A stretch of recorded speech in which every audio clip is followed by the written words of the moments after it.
The movie begins as a woman named Mallory Hayes gathers her children and informs them that they are going out on a journey. The two children, whom she calls girl and boy, quietly listen as Mallory explains that they will be rowing through a river for several days. The plan is to reach a secluded house in the forest where they can meet other friends. But there's one catch. During the entire trip, they will be wearing blindfolds, and if the children take them off, even by mistake, they will be in trouble. After the instructions, Mallory leads them outside whilst being blindfolded. She also brings along her pet birds. Soon they reach the bank of a river where a boat is waiting for them. Mallory tosses it into the river, jumps in with the kids, and begins the journey. Following this, the movie flashes back to 5 years in the past. Mallory is an aspiring artist who is 8 months pregnant. She recently got divorced and is still struggling to cope with the post-breakup stress. One day, as she is busy painting, her sister Jessica arrives with some news. She mentions that while she was at the department store, everyone was stocking up on groceries as the Thing is approaching them. Mallory, who has been disconnected from the world after the divorce, is unaware of it, so she turns on the TV. To her surprise, all the news channels are reporting about a mysterious outbreak that has ravaged parts of Eastern Europe. The symptoms of the virus are very strange. Anyone infected will immediately want to commit the unthinkable. The virus apparently takes control of their brain and turns them into monsters. However, Mallory doesn't take it seriously, thinking that the outbreak is far from the US. Mallory has never heard of airplanes. After a while, Jessica takes her to the doctor. At the hospital, the family physician, Dr. Lafan, conducts some tests on Mallory and inquires if she is ready to be a parent. Mallory hesitates for a moment before saying yes. On the way back, she witnesses a strange sight. A woman is continuously slamming her head on the glass pane. This makes Mallory realize that bath salts, the outbreak from Europe, has arrived in the States. So she rushes outside and explains to Jessica that they have to get home immediately. However, by the time they prepare to leave, pandemonium has already set in. Hundreds of people have become infected and are attempting to end themselves one way or another. Cars are colliding, people are falling, and other shocking events are taking place. This thing is spreading faster than stupid TikTok challenges. Jessica steers her car through the chaos, and it appears as if they will reach home. But suddenly, her eyes become still, and she starts staring into something that only she can see. Mallory tries her best to bring Jessica back to awareness, but to no avail. The next second, the car gets involved in a deadly accident. The sisters somehow manage to escape unharmed, but unfortunately Jessica, who is still in shock, commits the unthinkable. Mallory doesn't even have time to mourn, as by this time, the city has turned into some sort of a war zone. People are dying left, right, and center. Mallory tries following some people to safety, but she trips and falls to the ground. Seeing her struggle, a woman leaves her residence and tries to help Mallory, despite her husband protesting against it. Unfortunately, her decision turns out to be fatal, as the evil entity possesses her. The woman stares at the invisible entity for a while, and then walks inside a burning car. Soon, it explodes, killing her on the spot. Following the horrific encounter, Mallory is finally helped up and rushed into the house by a man named Tom. There are several people inside the house, including the owner Greg, his friend Douglas, and Machine Gun Kelly. Hey, what's up? In the next scene, everyone gathers in the main room and discusses the supernatural entity that has been wreaking havoc throughout the world. A grocery store worker, Charlie, theorizes that it is the end of the world, while others believe that it is an act of God. At this point, though, everyone is aware that the entity is untouchable, and that staring at it will result in their demise. Meanwhile, Tom consoles Mallory, who is still distraught over the untimely demise of her sister. An hour ago, she was living a happy life, free of problems and stress, but now the world around her has turned upside down. Later, the entire group gets together and boards up all the doors and windows. They want to make sure that no one peeks outside. Back in the present, Mallory and her kids have been on the boat for 6 hours now. At times, they cover themselves with a blanket so that they can take off their blindfolds. Mallory tries her walkie-talkie to check if someone's nearby, but all she can hear is the invisible entity whispering her name. Back to the past, Mallory and the other survivors have started coexisting in the house. One day, a survivor named Olympia arrives at the door and begs to be allowed inside. Douglas refuses, but the others eventually persuade him to let her in. When Olympia enters, it is revealed that she is also pregnant. Later, Greg comes up with an idea. He decides to inspect the CCTV cameras to see what's going on outside. The others are skeptical about the idea, but none of them object. Soon, Greg sits in front of his computer and observes the footage. Suddenly,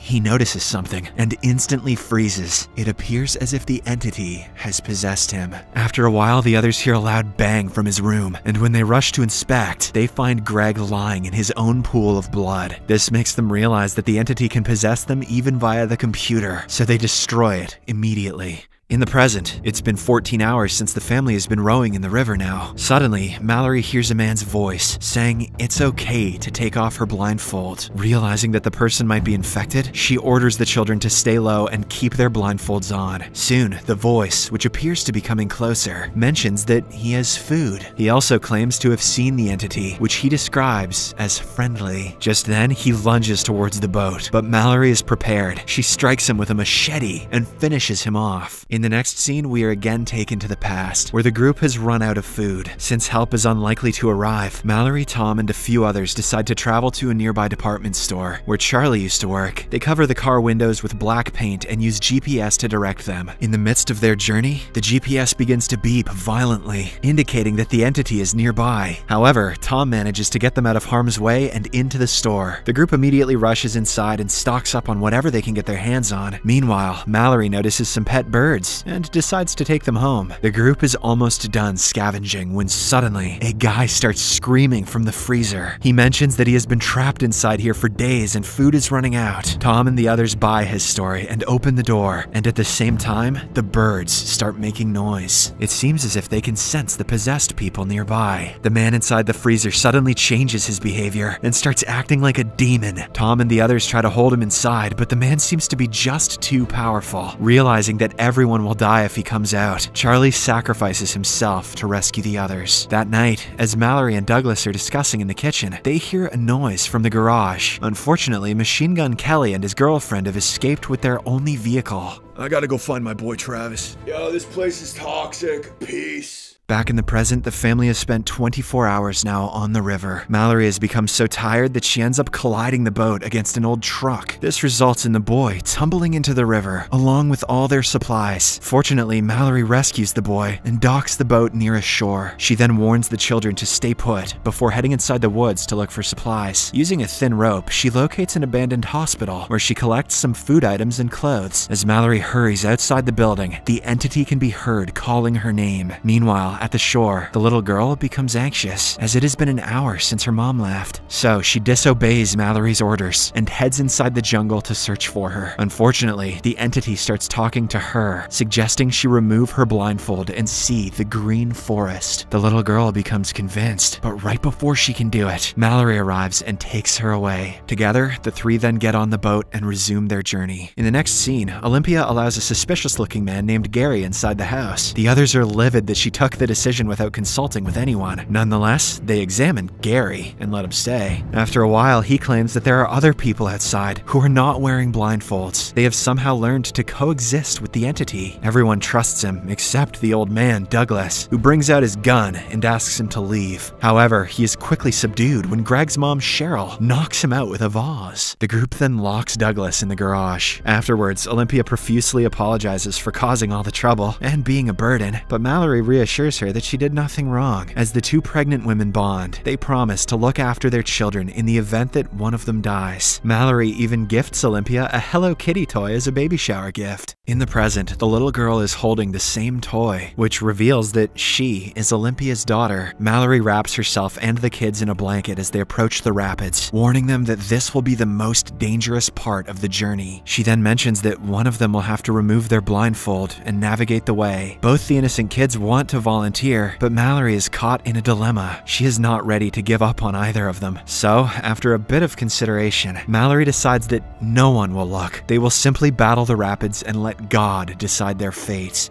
Mallory must be possessed. Back in the past, both Mallory and Olympia have gone into labor at the same time. While Tom and Cheryl assist the women upstairs, the suspicious man, Gary, is doing something creepy downstairs. He brings out his colossal collection of monster drawings, revealing that he is also possessed. It turns out his main agenda is to arrive here and infect the others. He is one of the few messengers of the entity. To begin with, he puts Mallory's birds in the refrigerator so that they don't warn the others. Then, Gary starts tearing off the newspapers from the window. God damn it, Gary. Meanwhile, Olympia gives birth to a girl and Mallory to a boy, making everyone happy. Unfortunately, the happiness is short-lived as Gary barges into the room and raises the window shades. Mallory quickly looks away, but Olympia is not so lucky. She becomes possessed and decides to commit the unthinkable from the window. But before she can do so, she somehow hands over her daughter to Mallory. After she dies, the old woman Cheryl is forced to open her eyes, and she too dies a painful death. Just then, Douglas arrives with his gun and manages to shoot Gary in the arm. The two tussle for a while, but in the end, Douglas is also terminated. Fortunately, before the freak can kill more people, Tom finishes him off with the help of his gun. Now, it's just him, Mallory, and the children left. 5 years pass by, and the four have been living in a secluded house in the woods. Even the birds are alive and well. They have been away from the evils of the city, and the children have become used to the new environment. However, they still don't have any names. Tom criticizes Mallory for the same, but she believes that it is not a priority now. If Kratos can call him boy, so can I. One day, they hear some noise outside, and on checking, find a bunch of infected people in cars, looking for the uninfected. This makes the couple realize that even this house is unsafe to live in. That night, as they are sleeping, Mallory's walkie-talkie suddenly comes to life. A man by the name of Rick starts speaking from the other side. He claims to be in a secure complex with lots of supplies and food. However, reaching there will not be an easy task. Rick explains that they will have to travel along the river for several hours while battling the dangerous rapids. Before hanging up, he makes two things clear. The river is not safe for children, and the birds are the key to finding the complex. The next morning, the couple discusses the matter. Tom wants to visit the compound, but Mallory is skeptical. After the last incident with Gary, she does not want to believe anyone. The same day, as the couple is scavenging at a nearby house, the infected people again show up. Realizing that they don't have enough time, Tom urges Mallory to take the children and go, while he takes care of the problem. The latter is almost brought to tears, but she agrees for the safety of the children. After a while, Mallory packs her belongings and leaves with the children through the back door, while Tom grabs a gun and goes to face the infected people. He takes down a few of them before getting shot himself. So, in order to finish them all off, Tom decides to take off his blindfold. Once he does, he turns into a monster and eliminates all the people one by one. Then, he commits the unthinkable. Meanwhile, Mallory and the kids reach home. There, she starts briefing them about their journey, as shown at the start of the movie. In the present, it's been 42 hours, and they have finally reached the deadly rapids. Mallory tries her best to navigate through the waves, but the boat capsizes and everyone tumbles out. Fortunately, she is able to grab her kids and reach the shore unharmed. Following this, the three slowly start walking through the woods. The entity also appears in its invisible form and tries to manipulate Mallory and the children into opening their blindfolds. However, they ignore him completely and instead follow the sound of the birds. Soon, they reach a large compound, and Mallory starts banging on the door like a maniac. Fortunately, someone opens it and lets them in, after confirming that they are not infected, of course. Inside, they finally meet Rick, who explains that the compound used to be a school for the blind. That's why the people here were never infected. Dr. Laffan is also there, who approaches Mallory and congratulates her for having such cute children. She asks their names, and after a bit of thinking, Mallory says Olympia